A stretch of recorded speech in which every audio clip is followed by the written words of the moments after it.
방금 읽은 이 본문에 나오는 안디옥 교회는 그 성경에 나오는 최초의 이방인 교회로 알려져 있고요. 그리고 또 사람들로부터 그리스도인이라는 호칭을 들었던 최초의 교회였습니다. 저는 그 본문 26절 제자들이 안디옥에서 비로소 그리스도인이라 일컬음을 받게 되었더라, 이 짧은 한 대목을 이번 여름 내내 참 많이 묵상을 했는데요. 그런데 사실 그 초대교회 당시에 그리스도인이라고 불리워지던 이 표현은 사실은 조롱과 비웃음의 뉘앙스를 가지고 했던 그런 그 호칭이었다고 합니다. 예를 들면은 사도 바울이 아그리빠 왕에게 그 복음을 전하는 과정에 그 들은 이야기가 사도행전 26장 28절입니다. 아그리빠가 바울에게 이르되 내가 적은 말로 나를 권하여 그리스도인이 되게 하려 하는도다. 여기 나오는 그리스도인이라는 표현도 지금 아그리빠 왕이 그 조롱하면서 사용한 그런 표현 아니겠습니까? 이런 조롱 섞인 말에 대해 바울이 어떻게 반응하는가 하면은 바로 그 다음 29절입니다. 바울이 이르되 말이 적으나 많으나 당신뿐만 아니라 오늘 내 말을 듣는 모든 사람도 다 이렇게 결박된 것 외에는 나와 같이 되기를 하나님께 원하나이다 하니라. 지금 아그리빠 왕은 그리스도인이라는 이 호칭을 그 조롱하는 차원으로 부르고 있는데요. 그런데 사도 바울은 이걸 엄청난 긍지로 지금 바꾸어 응수하고 있다는 것입니다. 이처럼 초대교회 성도들은 조롱과 비웃음의 뉘앙스로 사용되던 이 그리스도인이라는 이 표현을 엄청난 긍지의 호칭으로 바꾸는 그런 일을 했는데요. 이게 왜 중요한가 하면은 그 총신대 김지창 교수님이 이 그리스도인이라는 호칭에 담겨 있는 의미를 그 설교 때 설명하는 걸 제가 들어본 적이 있습니다. 초대교회 당시 사용되던 그리스도인, 이 단어는 헬라어로 크리스티아노이라는 단어인데요. 이 크리스티아노이라는 이 단어는 이 그리스도를 뜻하는 크리스투스, 이 단어에다가 사람들이란 뜻을 가진 이아노이라는 전미사를 붙여서 만든 단어라는 겁니다. 그러니까 이 크리스티아노이라는 이 단어는 그리스도의 사람들, 이런 뜻인데요. 흥미로운 게 뭐냐 하면은 그 당시에 이와 유사한 단어가 있었다는 겁니다. 카이사리아노이라는 단어가 그건데요. 이 카이사리아노이라는 단어는 그 당시 로마 황제 이름 카이사르에다가 사람들이란 뜻을 가진 이아노이라는 전미사를 붙여가지고 이 카이사리아노이라는 단어는 카이사르 황제의 사람들, 이런 뜻을 가진 그 단어였다는 겁니다. 근데 이게 중요한 게 뭐냐 하면은 이 카이사리아노이, 카이사르 황제의 사람들이라는 이 단어는 당시 그 황제 옆에서 함께 일하던 귀족들에게 붙여진 이름이 아니고요. 이건 당시 노예들. 그러니까 이 카이사리아노이라는 이 카이사르 황제의 사람들이라는 이 표현이 담고 있는 의미는 내가 비록 노예지만 나는 황제의 카이사르 황제에 소속된 노예다. 나는 비록 노예지만 카이사르 황제를 위하여 목숨을 건 노예다. 이런 노예들이 긍지를 가지고 그 긍지가 담겨 있는 그 호칭이 이게 바로 카이사리아노이라는 그런 호칭이라는 겁니다. 그렇기 때문에 이 카이사르 황제라고 하는 이 호칭을, 황제라는 그 이름을 빼고 거기에 지금 그리스도를 넣어 가지고요, 크리스티아노이, 이게 뭘 의미하는지 여러분 아시지 않습니까? 그리스도인이라는 이 이름 속에는 내가 그리스도에게 소속된 사람이다, 난 그리스도에게 속한 사람이다. 그렇기 때문에 우리가 그리스도인 이찬수 목사 이렇게 할 때 내가 뭐 대단한 뭐가 있어서 내가 대단한 존재이기 때문에 긍지를 갖고 있는 게 아니라 그리스도인은 그리스도에게 속한 사람이기 때문에, 그리스도를 위하여 사는 사람이기 때문에 그 이름에 의미가 있고 가치가 있다. 이렇게 이제 설명이 되는 겁니다. 그 김지창 교수님이 이런 내용을 설명하시면서 사례 하나를 들어서 이제 설명을 하시는데요. 그 초대교회 당시에 그 예수 믿는다는 이유로 잡혀가지고 옥에 갇히고 고문을 당하고 또 그러다 순교를 하고 이런 일이 참 많았지 않습니까? 그렇게 예수 믿는다는 이유로 붙잡혀 고문당한 사람 중에 비엔나의 젊은 집사 상투스라는 분이 있었다는 겁니다. 그런데 이 상투스라는 젊은 집사가 굉장히 특이한 행동을 하나 했는데요. 이분은 재판 받는 내내 누가 무슨 질문을 던져도 대답은 딱 하나였대요. 나는 그리스도인입니다. 나는 그리스도인입니다. 예를 들어 가지고 그 이름이 뭐냐? 나는 그리스도인입니다. 어디서 살다 왔느냐? 나는 그리스도인입니다. 출생지가 어디냐? 나는 그리스도인입니다. 국적이 뭐냐? 나는 그리스도인입니다. 이게 완전 반항하는 것처럼 들릴 거 아닙니까? 심지어는 나중에 이 상투스 집사가 이제 고문당하다가 이제 목숨을 거두는 그 마지막 순간에 내뱉은 말이 나는 그리스도인입니다. 이렇게 하고 죽었다는 거예요. 이 이야기 속에서 중요한 게 뭐냐 하면은 그 상투스 집사가 나는 그리스도인입니다라고 고백할 때 거기에 다른 형용사가 붙지 않았다는 거예요.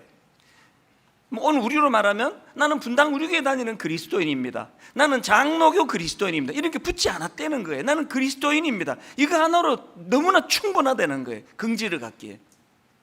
이 분당 우리교회 성도님들에게 좋은 점이기도 하고 또 간혹 이제 우려하는 이야기를 듣게 만드는 점이기도 한데요.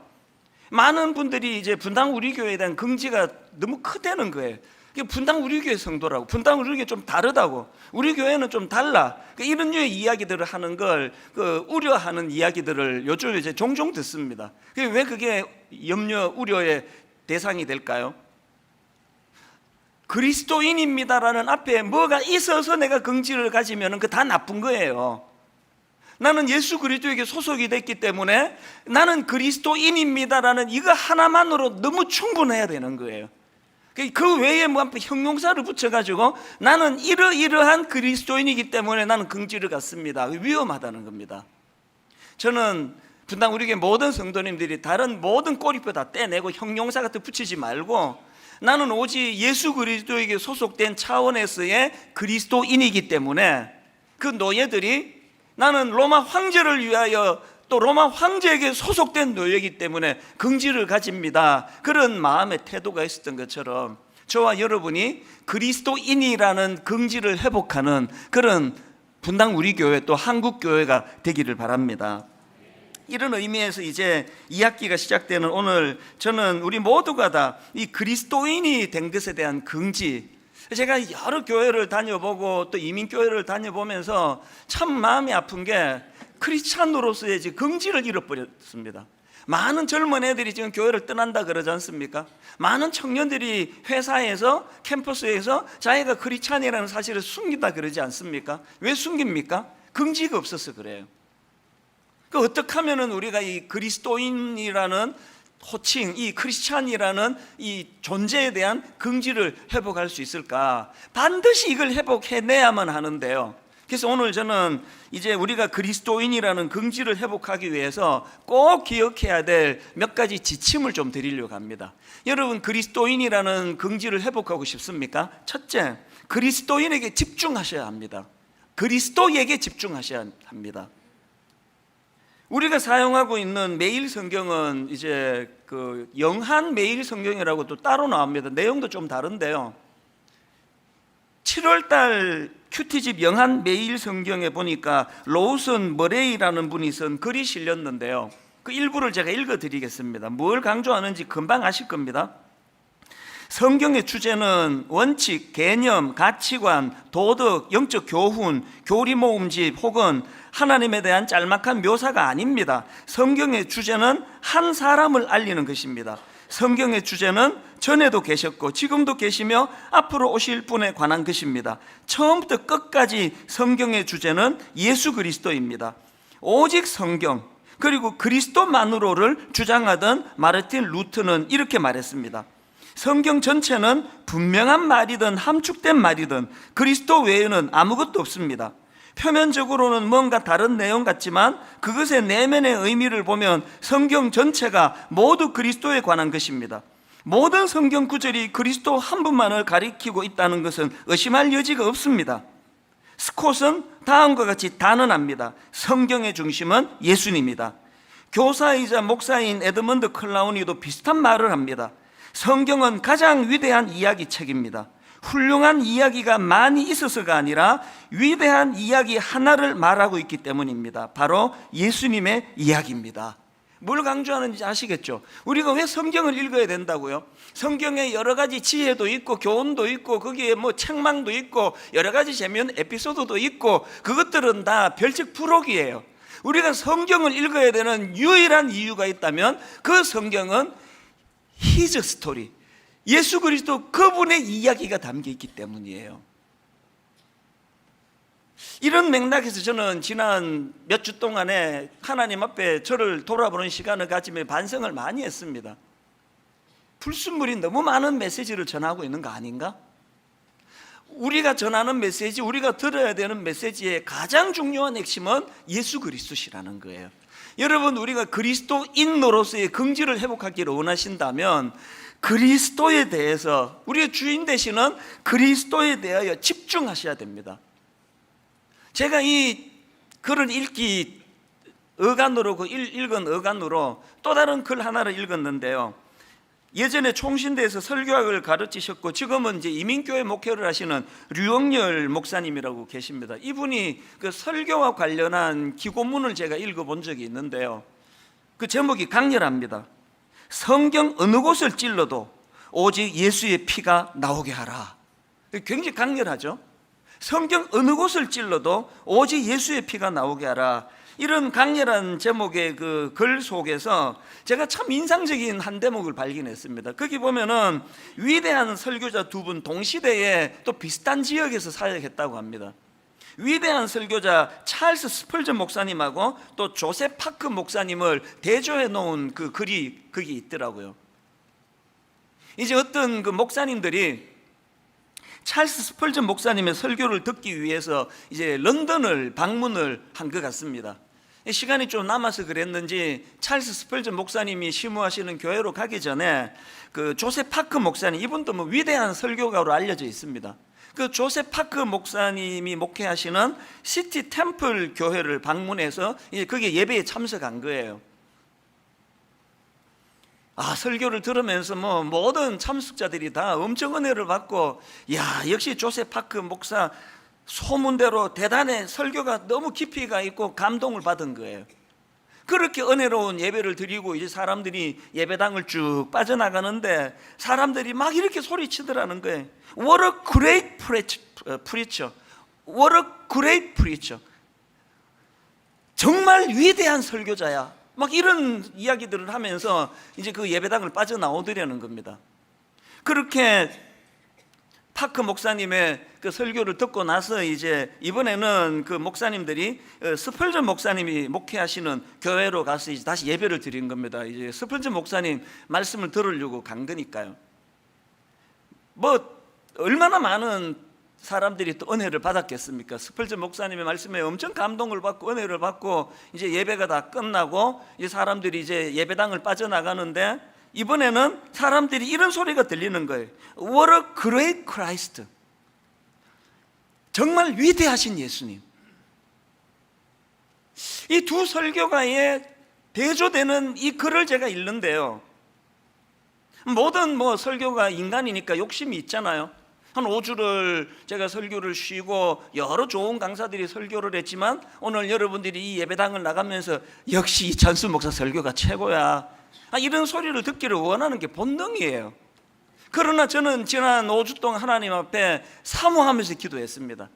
하나님 아버지, 분당 우리 교회에서 예배를 드리고 나가는 성도님들이 문을 열고 나가면서 What a great preacher, 이찬수 목사 대단한 설교가야, 이런 소리가 한마디도 들리지 않게 해주시고, 제 설교를 듣고 문을 열고 나가는 성도들 입술에서마다 들려지는 이 선포, What a great Christ. 정말 위대한 그리스도야. 나는 이찬수 목사 설교를 들을 때마다 그리스도가 너무나 위대하다는 사실을 깨닫게 돼. 이 위대한 그리스도가 내 인생의 주인이시기 때문에 내가 용기가 생기는 걸 나 경험했어. 이번 주간 내가 다시 한번 힘을 낼 수 있을 것 같아. 왜? 그리스도는 위대하시기 때문이야. 모든 설교를 들으시는 성도님들이 이렇게 고백하게 되기를 바랍니다. 여러분, 우리가 정말 그리스도인으로서의 긍지를 회복해야 되는데요, 그리스도인이라는 긍지를 회복하기 위해서는 우리가 그리스도에게 집중하셔야 돼요. 하여튼 예수 그리스도, 그분에게 내 온 마음이 거기에 쏠려 있어야, 그래야 그리스도인이라는 그 호칭이 긍지로 다가오게 될 줄로 믿습니다. 그런가 하면 두 번째로, 우리가 그리스도인이라는 긍지를 회복하려면요, 그리스도로부터 사명의식을 흘려받으셔야 돼요. 그리스도로부터 흘려받는 사명의식. 지난 시간에 우리는 사도신경 이 부분이요, 그 외아들 우리 주 예수 그리스도를 믿사오니, 이 부분을 살펴보지 않았습니까? 하이델베르크 교리문단 31문이 이 부분을 참 잘 설명을 하고 있습니다. 하이델베르크 교리문단 31문의 질문이 이렇습니다. 왜 예수님을 기름 부음을 받은 자라는 뜻의 그리스도라고 부릅니까? 자, 그 답을 한번 잘 들어보십시오. 왜 예수님을 그리스도라고 부르는가 했더니, 자, 답이 이렇습니다. 성부 하나님께서 성령으로 기름 부으심으로 우리의 구속에 대한 하나님의 오묘한 경륜과 뜻을 완전하게 계시해 주는 위대한 선지자가 되셨고, 이 선지자가 나오죠. 그 다음에 두 번째로, 자기 몸을 화목제로 드려 우리를 구원하셨을 뿐 아니라 늘 우리의 기도를 하나님께 간구하시는 대제사장이 되셨으며, 대제사장이 나오죠. 그 다음 세 번째로, 우리를 말씀과 성령으로 다스리시고 죄에서 승리하시는 삶을 살도록 늘 지켜 보호하시는 영원한 왕이 되셨기 때문입니다. 왜 우리가 예수님을 기름 부은 그리스도라고 부를 수 있느냐, 이렇게 31문에서 답을 하고는요, 바로 그 다음 32문의 질문이 이렇습니다. 그러면 당신은 왜 그리스도인이라 불리웁니까? 흥미로운 질문 아닙니까? 여러분이나 제가 왜 그리스도인이라고 불릴 수 있습니까? 이 답에 대해서 그 고신교단에서 중고등부 성경 공부 교재로 만든 그 책에 보니까 이 질문을 아이들에게 이해하기 쉽도록 잘 풀어 설명한 걸 제가 봤는데요. 자, 답이 이렇습니다. 당신은 왜 그리스도인이라고 불리웁니까?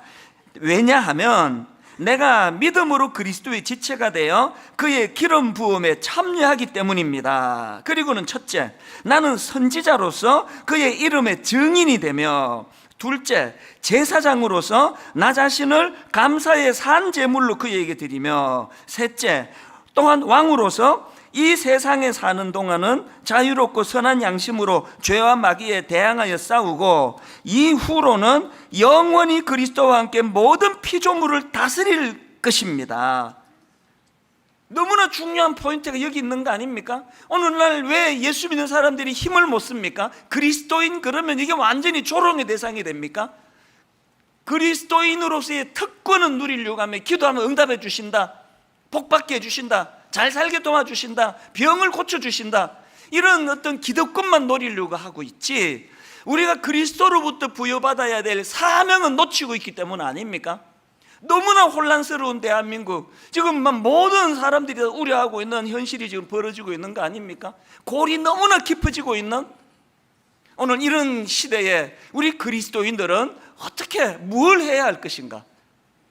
그리스도와 더불어서 선지자로, 제사장으로, 또 이 세상과 시대를 섬기고 다스리는 왕의 직분을 가지고 이 사명의식을 우리가 회복해야 된다는 겁니다. 제가 간혹 인용해 드리는 그 본헤프 목사님이 이런 말을 했습니다. 교회는 타자를 위해 존재할 때에만 교회이다. 분당 우리 교회가 이렇게 사람 많이 모이고 그냥 북적북적 거리는데 맨날 우리끼리 떡해 먹고 우리끼리 잘 살고 헌금한 것 전부 우리만을 위해서 쓰고 이러면 이건 건강한 교회가 아니에요. 교회는 타자를 위해, 이 시대를 위해, 이 민족을 위해 존재할 때, 그때에만 이게 교회다. 이 본헤프 목사님의 아버지는 베를린 대학 신경정신과 교수였답니다. 그러니까 의사였는데요, 아마도 이 본헤프가 어릴 때부터 아주 똑똑하고 또 영민했나 봅니다. 그래서 이제 가족들이 너도 아버지 뒤를 이어가지고 의사가 되라, 의사 되면 좋겠다, 그렇게 격려를 했나 보는데요, 이 본헤프가 14살이 되던 때에 선언을 한 겁니다. 나는 목사가 될 거야. 그랬더니 가족들이 좀 실망을 했대요. 그 중에 그 형이 하나 있는데요, 목사인 저로서는 굉장히 기분 나쁜 말을 했습니다. 뭐라고 얘기했는가 하니까 이렇게 그 교회를 비하시키는데요. 왜 그런 보잘것없고 무기력하고 따분하고 편협하고 부르주아 집단인 교회에서 일하며 인생을 낭비하려고 하느냐. 그 형에 의하면 저는 지금 완전히 그 따분한 교회에서 인생을 낭비하는 인생 아닙니까? 그런 말로 형이 이제 너 그 목사하지 말고 의사가 되라는 뭐 권면을 한 거겠죠. 왜 그런 보잘것없고 무기력하고 따분하고 편협하고 부르주아 집단인 교회에서 일하며 인생을 낭비하려느냐. 그랬더니 여러분 14살 본해퍼가 뭐라고 답한지 아십니까? 형이 말한 게 사실이라면 그런 교회를 개혁하면 되지. 14살짜리예요. 형이 말한 것이 사실이라면 그런 무기력한 교회를 개혁하면 되지. 여러분, 이 보네프 목사님이 위대한 목사로 남을 수 있었던 것은 바로 어릴 때부터 그가 갖고 있던 이 사명의식 아닙니까? 분당 우리 교회는 청년들이 많이 나오는 교회로 알려진 교회 아닙니까? 엄청 많습니다. 우리 청년들. 저는 여러분 우리 청년들에게 부탁합니다. 나이가 청년이라서 청년이 아니에요. 생각이 청년이라 청년입니다. 저는 우리 청년들이 분당 우리 교회에 안주하지 않기를 바랍니다. 담임 목사로 분명히 말합니다. 여러분, 분당 우리 교회에 대해서 많은 불만을 가져야 돼요. 뭐 교회가 뭐 이래? 무슨 담임 목사 저것밖에 안 되느냐고. 나한테 암만 그래봤자 뭐 저는 뭐 그릇이 이것밖에 안 돼가지고 제가 바뀔 일은 별로 없으리라 생각되지만 가슴 아프게도. 그러나 우리 청년들은 거기 안주하시면 안 돼. 목사는 저 정도면 되는구나. 아닙니다. 현실에 대한 강한 불만을 가지셔야 돼요. 교회가 이 정도밖에 안 된단 말이야. 분당 우리가 뭘 잘해서 칭찬을 듣느냐고. 교회는 이러면 안 된다고. 그러면서 그 다음 말을 놓치면 안 됩니다. 수많은 청년들이 형이 말한 게 사실이라면 그런 교회를 개혁하면 되지. 개혁교회는 끊임없이 개혁하고 끊임없이 개혁하는 그 길로 나아가면서, 그래서 우리가 그리스도인이라는 긍지가 회복된다는 사실입니다. 마지막 세 번째로 우리가 그리스도인이라는 긍지를 회복하기 위해서는 하나 더 하셔야 돼요. 그리스도에게 배운 삶의 방식으로 살아가기. 그리스도에게 배운 삶의 방식으로 살아가기가 뭔지를 설명해 드릴게요. 존 스토트 목사님이 쓴 책 중에 온전한 그리스도인이라는 책이 있는데요, 그 책 목차에 보니까 제1장이 인격이에요. 그런데 이것과 관련해서 그 덧붙인 설명이 제게 참 인상적이었습니다. 내용이 이렇습니다.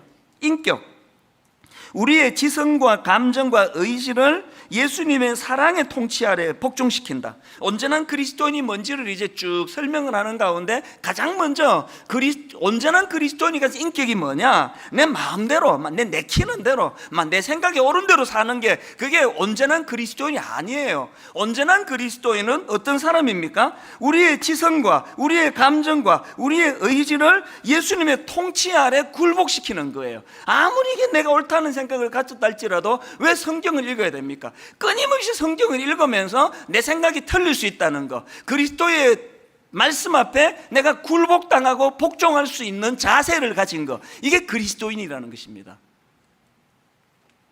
오늘 한국교회를 보면요, 자기 확신에 찬 사람이 너무 많아요. 그리스도의 말씀도 절대로 그를 바꾸지 않습니다. 바꾸지 못합니다. 그 그리스도인은 아닙니다.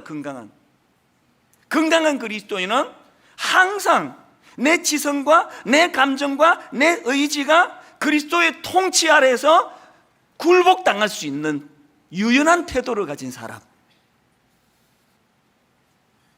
제가 이번 여름에 또다시 꺼내 읽은 그 기독교 고전 토마스 아켐피스의 그리스도를 본받아라는 그 책을 다시 끄집어내서 읽었는데요, 제가 참 인상적인 게 그 책을 이렇게 딱 펼쳤는데 거기에 요한복음 13장 15절이 굵은 글씨로 있는 겁니다. 내가 너희에게 행한 것 같이 너희도 행하게 하려 하여 본을 보였노라.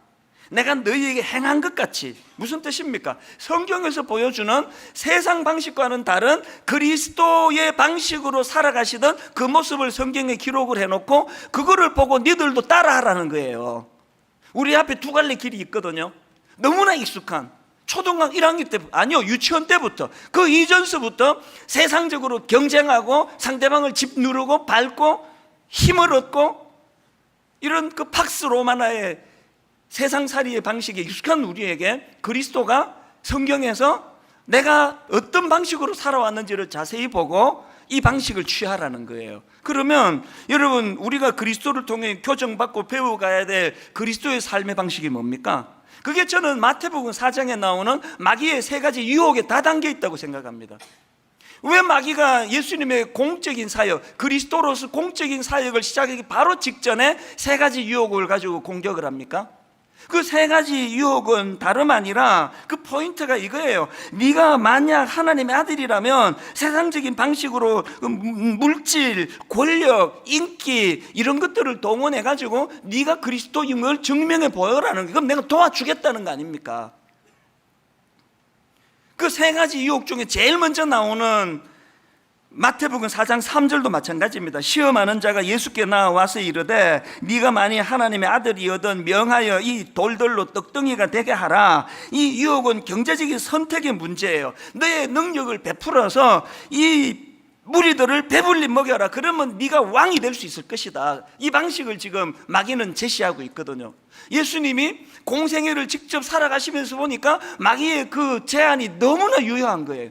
여러분 다 아시잖아요. 오병이어의 기적을 예수님이 베푸시고 나니까 수많은 사람들이 열광하는 거예요. 박수를 치는 거예요. 막 그냥 시키지도 않았는데 예수를 왕으로 삼아야 된다고 막 열광하는 거예요. 예수님에게 어떤 생각이 찾아올 수 있습니까? 마귀가 제시한 그 방법이 이 왕이 되는 길에 있어서 굉장히 이게 유익한 도구가 되는구나. 그러나 예수님은 어떻게 하십니까? 그 군중들의 왕을 삼으려는 권력을 손에 쥐어주려고 하는 그들의 열광을 거절하시고 뒤로 하고 어디로 갑니까? 산으로 가셔서 기도하러 가세요. 그 뭘 의미하는 거예요? 이 방식을 내가 취하지 않겠다는 뜻 아닙니까? 그런가 하면은 예수님께서 십자가를 지시는 과정에서도 마찬가지예요. 마태복음 26장 47절에 보니까요, 예수께서 아직 말씀하고 계실 때에 12제자 가운데 하나인 유다가 왔다. 대제사장들과 백성의 장로들이 보낸 무리가 칼과 몽둥이를 들고 그와 함께 하였다. 뭘 강조하는 겁니까? 지금 예수님을 잡으러 배신자 가룟 유다를 앞세우고 있는 그 당시 종교 지도자들이 지금 예수님을 잡으러 오는 과정에서 칼과 몽둥이를 들고 왔다는 게 뭘 의미하는 거예요? 힘으로 제압하겠다는 거 아닙니까? 이렇게 칼과 몽둥이로 힘으로 제압하겠다는 그들에 대하여 제자 베드로가 그 대제사장의 종의 귀를 잘라버립니다. 뭘 의미하는 거예요? 니들이 칼로 나오면 나도 칼로 응수하겠다는 거 아닙니까? 그런 베드로에 대하여 예수님이 어떤 말씀을 하세요? 마태복음 26장 53절, 너는 내가 내 아버지께 구하여 지금 12군단 더 되는 천사를 보내시게 할 수 없는 줄로 아느냐? 여기 그 당시에 로마군 한 군단이 약 6천 명의 군사를 두고 있다는 자료를 본 적이 있거든요. 예수님이 뭘 강조하시는 겁니까 지금? 너는 내가 내 아버지께 구하여 12군단 더 되는 천사를 보내시게 할 수 없는 줄로 아느냐? 내가 이 방식을 취할 수 없어서 취하는 게 아니라는 거예요. 그리고는 어떻게 하세요? 묵묵히 십자가의 길로 가시는 거거든요. 오늘 현실 교회의 치명적인 문제가 뭡니까? 교회 안에 만연해 있는 세상 방식, 교회를 지켜야 된다는 그 강한 생각이 너무나 귀한데도 불구하고 교회를 지켜야 한다는 그 강한 생각에 내포되어 있는 전혀 주님이 원하셨던 주님의 방식이 아니라 세상 방식으로 그거를 대응하는 수많은 교회를 저는 가슴 아프게 바라보고 있습니다. 저는 대학생이던 시절에 그리스도인으로서 잊혀지지 않는 명구 하나를 마음에 담고 있습니다. 성경을 읽기 위하여 촛대를 훔치지를 마라. 성경을 읽기 위해서 촛대를 훔쳐서 안 된다. 성경 읽는다는 거 거룩한 일이에요. 그러나 그 일을 위해서 촛대를 훔치는 방식을 취하면 안 된다. 최근에 제 마음에 그 감동을 준 후배 목사님이 한 분 있는데요. 이분 입장에서 엄청난 억울한 일을 당한 거예요. 뭐 한쪽 말만 듣고 다 판단할 수 없기 때문에 내용은 전하지 않겠습니다. 어쨌든 당회가 열리고 교회에서 쫓겨나게 된 거예요. 이 담임 목사가 이제 그렇게 그 명예스럽지 못한 일로 교회에서 쫓겨난다. 이 젊은 목사인데 그래서 이제 저한테 전화로 상담을 하는데 이게 지금 보통 일이냐? 그게 지금 이런 일로 네가 쫓겨나게 되면은 이후에 너를 어느 교회가 부르겠느냐고. 그렇기 때문에 이게 정말 이게 담임 목사가 쫓겨날 만큼의 일인지 아닌지를 객관적으로 점검을 해야 된다. 그래서 그 교단의 신학 교수님, 그리고 또 노회의 또 임원, 그리고 또 교회 안에 장로님과 또 교회를 대표하는 분들, 이런 분들이 이제 비상팀을 만들어 가지고 이걸 아주 엄격하게 점검을 한 다음에 그 다음에 이제 거취를 결정해도 늦지 않다, 그렇게 하라고 그랬는데요, 나중에 들려지는 소리를 보니까 아무런 조치도 취하지 않고 그냥 사표 내고 떠났더라고요. 물었죠. 왜 그렇게 했냐고. 왜 점검이라도 하고 하지 왜 그렇게 아무 일도 안 하고 그렇게 사임했냐. 그랬더니 이분이 놀랄 얘기를 했습니다.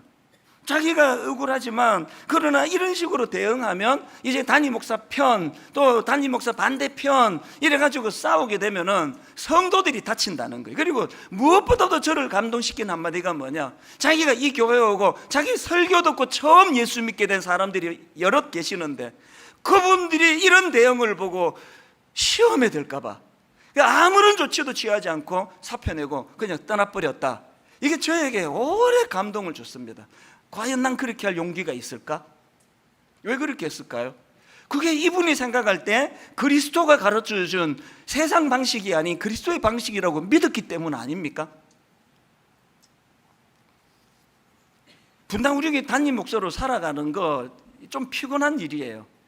그렇게 모함도 많고 가짜 글도 많고 거기에는 또 제가 귀담아 들어야 될 그런 그 조언도 많지만요, 뭐 아주 말도 안 되는 그런 악의의 참 편집을 가지고 그렇게 교묘하게 저의 명예를 훼손시키는 일들이 종종 있거든요.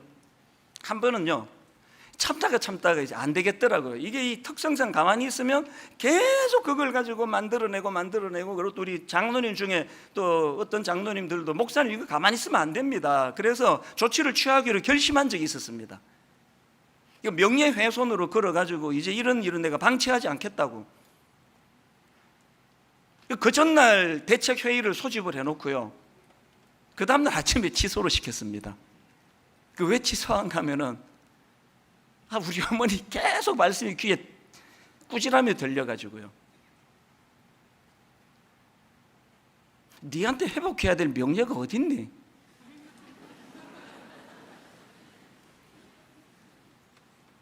니한테 회복해야 될 명예가 어디 있어서 명예 회복이라 그러느냐고. 종이 명예가 어딨냐고. 여러분 그 지난주 설교 기억하십니까? 어릴 때부터 그냥 싸우고 들어오면 듣지도 않고 네가 잘못했다고. 이게 얼마나 상처가 됐는데, 고작 하시는 변명이 우리 예수 믿는 사람이잖아. 그래서 뭐 예수 믿는 사람은 맨날 그렇게 억울하고 맨날 그렇게 그냥 당하고 그래야 되는 거냐고. 반발심이 너무 컸었거든요. 이거 명예훼손으로 내가 이거 더 이상 내가 참지 않겠다 했을 때, 니한테 회복할 명예가 어딨니? 그 지난 몇 주 동안에 이 울컥울컥하는 어머니를 생각하면은 저희 어머니가 목사인 저에게 가르치고 싶은 메시지가 뭐예요? 세상 방식 말고 그리스도의 방식을 따르라는 거예요. 제 후배 목사님이 왜 조치를 취하지 않고 그냥 조용히 사임하고 물러가는 그 길을 택했을까? 자세한 내막 남의 교회 이야기라서 저 잘 모릅니다만 하나 압니다. 이 젊은 목사가 그래도 그리스도의 방식을 택하려고 참 눈물로 기도하며 애썼구나.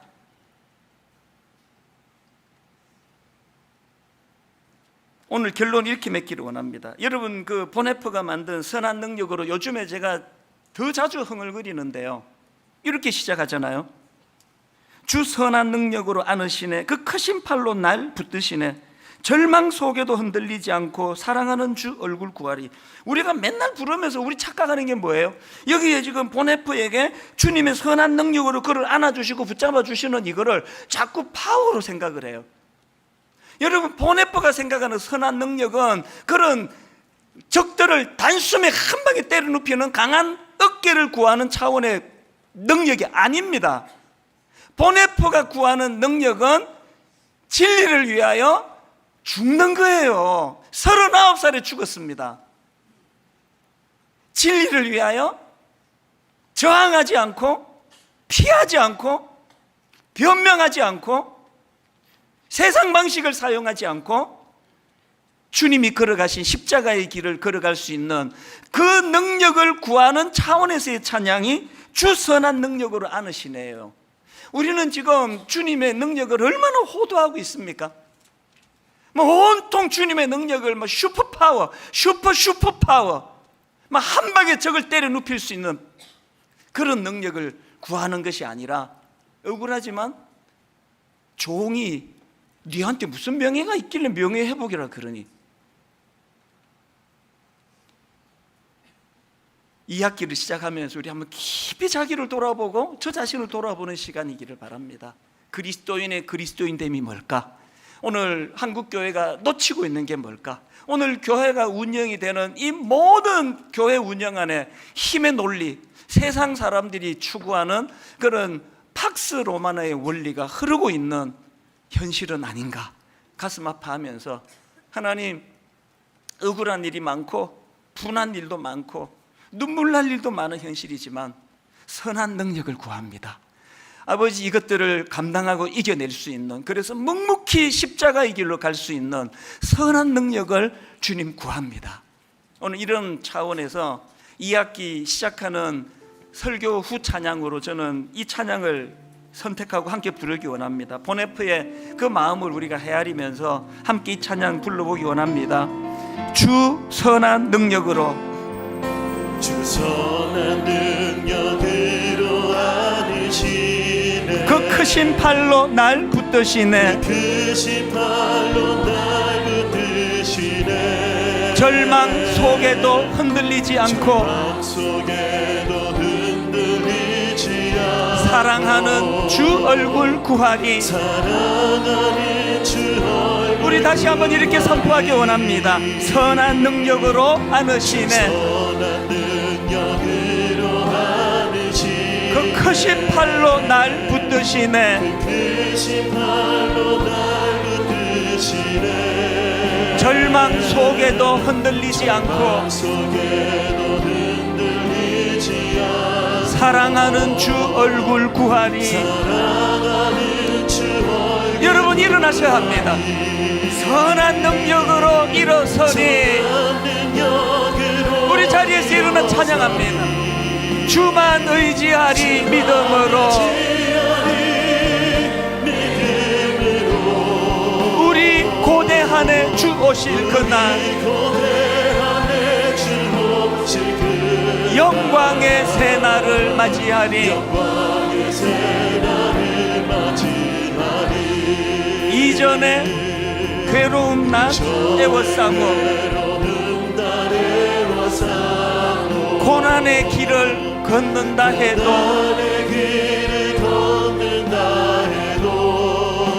주님께 모두 맡긴 우리 영혼, 끝내 승리의 날을 맞으리. 힘있게 선포하십시오. 선한 능력으로 일어서리. 주만 의지하리 믿음으로. 우리 고대한에 주 오실 그날, 영광의 새날을 맞이하리. 여러분, 3절을 노래하실 수 있습니까? 주님이 마신 고난의 쓴 잔을, 주님이 마신 고난의 쓴 잔을 우리도 감사하며 받으니. 이렇게 고백하시겠습니까? 주님의 남은 고난 채워가며 예수와 복음 위에 살리라. 우리 3절 다시 한번 노래합니다. 주님이 마신 고난의 쓴 잔을,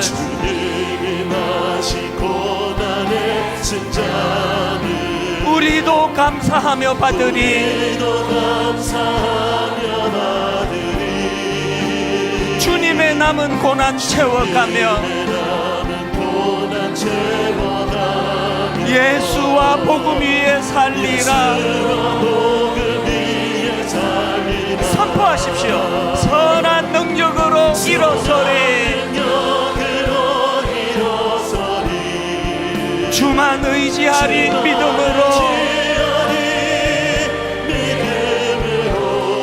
우리 고대한에 주 오실 그날 영광의 새날을 맞이하리.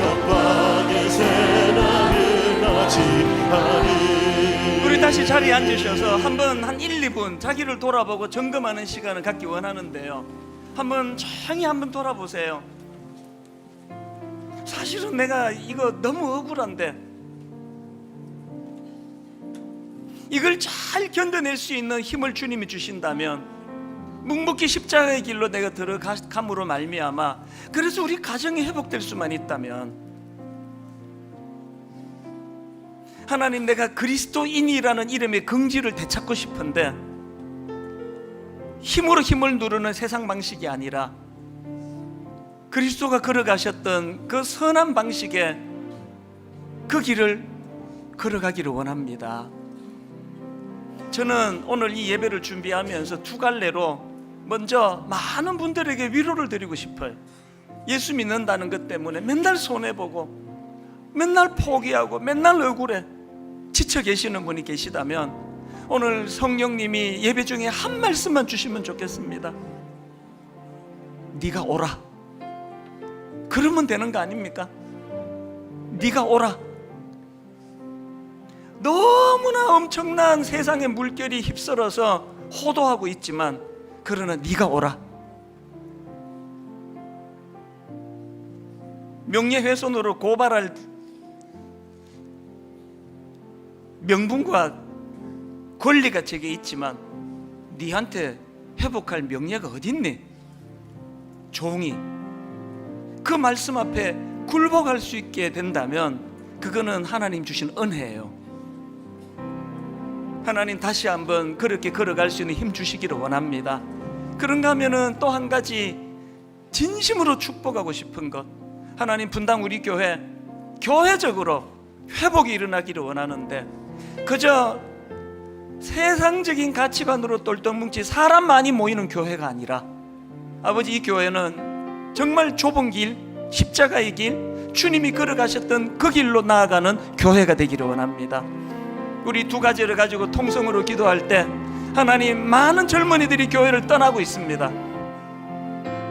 넓은 길로 가고 있는 기성세대 어른들의 잘못을 회개합니다. 아버지, 우리 젊은이들이 볼 때 교회가 정말 복음의 능력을 가지고 주님이 제시하시는 그 길로 나아갈 때에 떠나갔던 젊은이들이 되돌아올 줄로 믿습니다. 우리 한번 말씀을 기억하시면서 이 학기를 각오하시면서 우리 통성으로 같이 기도하기 원합니다. 같이 기도하시겠습니다. 살아계신 하나님 아버지, 주님의 은혜를 구합니다. 아버지 하나님, 본회프 목사님이 추구했던 선한 능력은 진리 앞에 잘 죽는 능력입니다. 죽음을 피하지 않는 능력입니다. 고난의 선잔을 마다하지 않는 그 본회프 목사님이 추구했던 그 능력을 오늘 저희들에게도 허락하여 주시기를 원합니다. 하나님, 주님이 마셨던 고난의 선잔을 오늘 우리도 아버지 피하지 않기를 원합니다.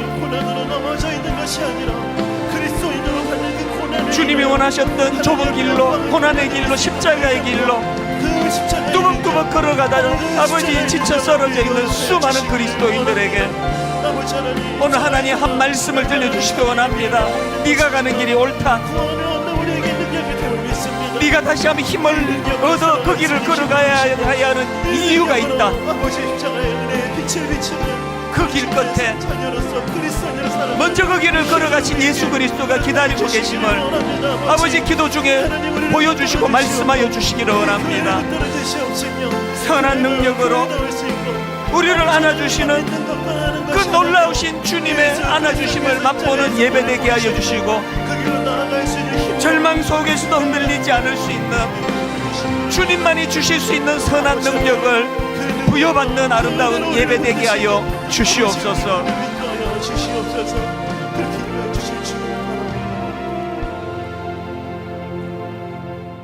살아계신 하나님 아버지, 그리스도인이라는 이 호칭의 긍지를 다 잃어버린 참 부끄러운 현실 교회입니다. 이 그리스도인이라는 이름에 너무나 명예로운 긍지를 되찾기 위하여 하나님 이번 2학기에는 예수 그리스도를 집중하여 묵상하는 한 학기 되기를 원합니다.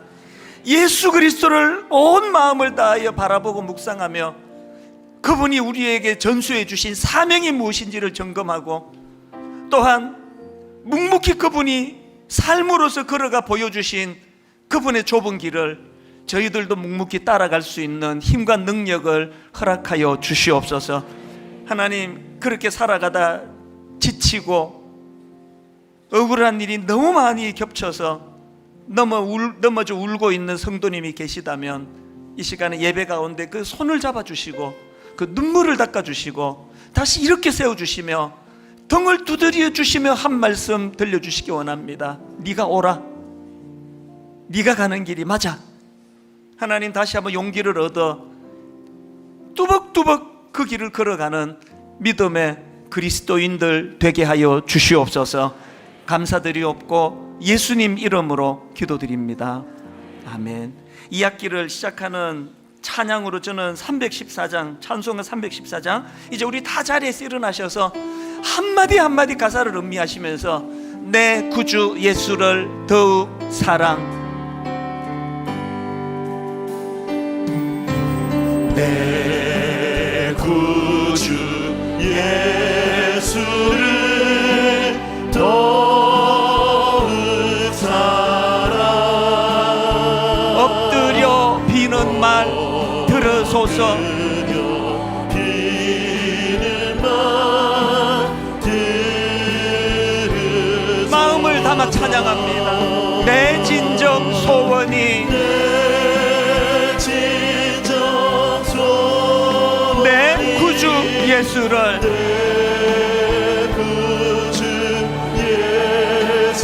더욱 사랑,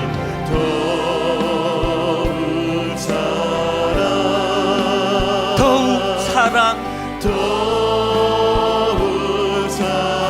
이전엔 세상 나 기뻤어도 이전엔 세상 나 기뻤어도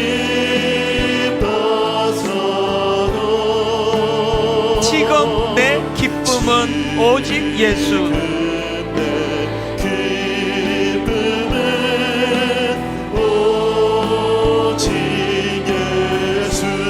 다만 내 비는 말,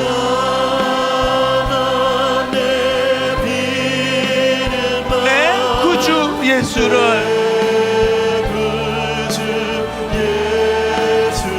더욱 사랑,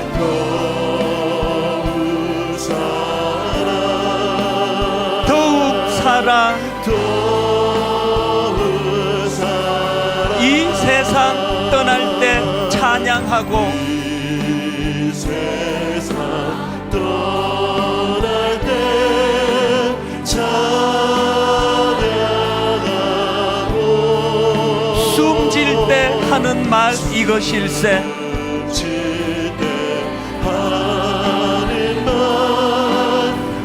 우리의 마음을 담아 눈물로 찬양합니다.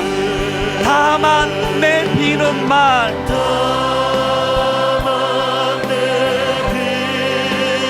내 구주 예수를 더욱 사랑,